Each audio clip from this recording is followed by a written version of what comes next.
Hershel and the Hanukkah Goblins by Kimmel, Part 2. On the following night, other goblins came. One had 6 heads, one had 3 eyes. All were terrible and fierce. They growled and roared and changed themselves into horrible shapes. They tried to stop Hershel from lighting the Hanukkah candles, but Hershel fooled them all.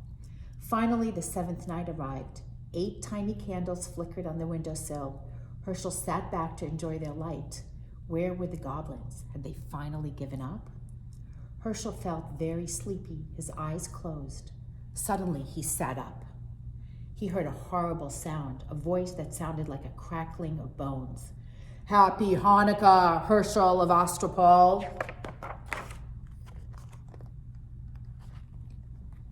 "Who is it? Who's there?" "Don't you know who I am, Hershel? Weren't you expecting the king of the goblins?" The voice rose to a hurricane roar. It ripped the shingles from the synagogue roof and shattered the windows. "You're too early," Hershel shrieked. "You're not supposed to come until tomorrow." The great wind died down. "Don't worry, Hershel. I'm far away, but I have the power to see you and speak to you. Enjoy this Hanukkah evening, my friend. It will be your last. Tomorrow night I will come for you. You fooled my slaves, the other goblins. Let's see if you can fool me." Poor Hershel, what was he to do?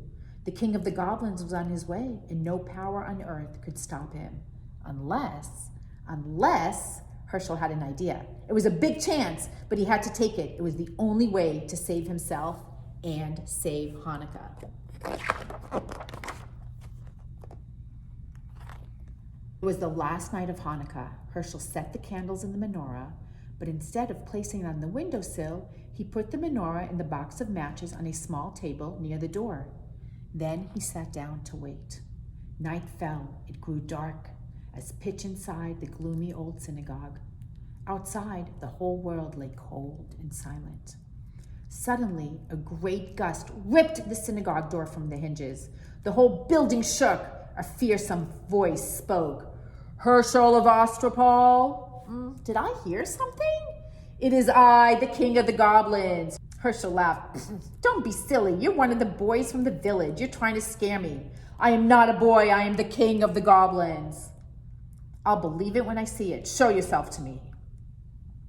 "Behold, I stand before you. Do you believe me now?" Hershel tried not to look. Even in the darkness, he could see the outline of a monstrous shape filling the doorway, a figure too horrible to describe. He pretended not to care.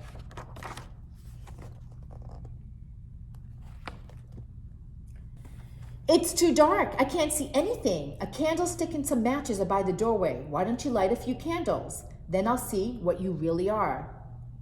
"Indeed you shall." A match flared. The shamas candle caught the flame. Hershel's blood turned to water at the awful sight before him, but he did not lose courage. "Master of the world," he silently prayed, "thou who created the heavens and the earth and the spirits of the air, stand by me now." Then he addressed the goblin. "It's still too dark. What are you afraid of? There are plenty of candles. Why not light them all?" A hideous hand took the shamas candle and lit the others one by one. Hershel felt himself growing faint, but he forced himself to look. His eyes grew wider and wider as each candle caught the flame. 6, 7, 8. The king of the goblins stood before him. "Now, Hershel, do you know who I am?" "I know you're not Queen Esther." "Very funny. Enjoy the joke. It will be your last."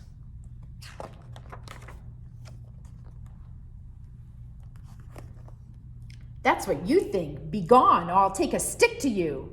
"How dare you speak to the king of the goblins that way?" "I'll speak to you any way I please. You have no power. Your spell is broken. See, the menorah is lit. You thought those were ordinary candles you were lighting. They weren't. They were Hanukkah candles, and you lit them all by yourself." The king of the goblins roared with fury. The earth trembled and a mighty wind arose. It ripped off the synagogue roof and blew down the walls. It splintered the great timbers and scattered them like matchsticks. Around the menorah, the whirlwind howled, but the candles never flickered. They burned with clear, steady flames. The king of the goblins had no power over them. The spirit of Hanukkah had triumphed. The great wind vanished as suddenly as it had risen. Hershel rubbed his eyes. The night was as still as before. Even though the synagogue was gone, walls, floors, roof, even the foundation stones had vanished, but the menorah remained standing tall upon the little table where Hershel had placed it. Hershel waited until the last candle burned out. Then he started down the road that led to the village. I'd better hurry, he thought. I don't want to miss the last night of Hanukkah. But there was no reason to worry. In every window, there stood a menorah with the 9 gleaming candles to light the way. The whole village was waiting for him. The end. Hershel and the Hanukkah Goblins by Kimmel. Hershel saved Hanukkah.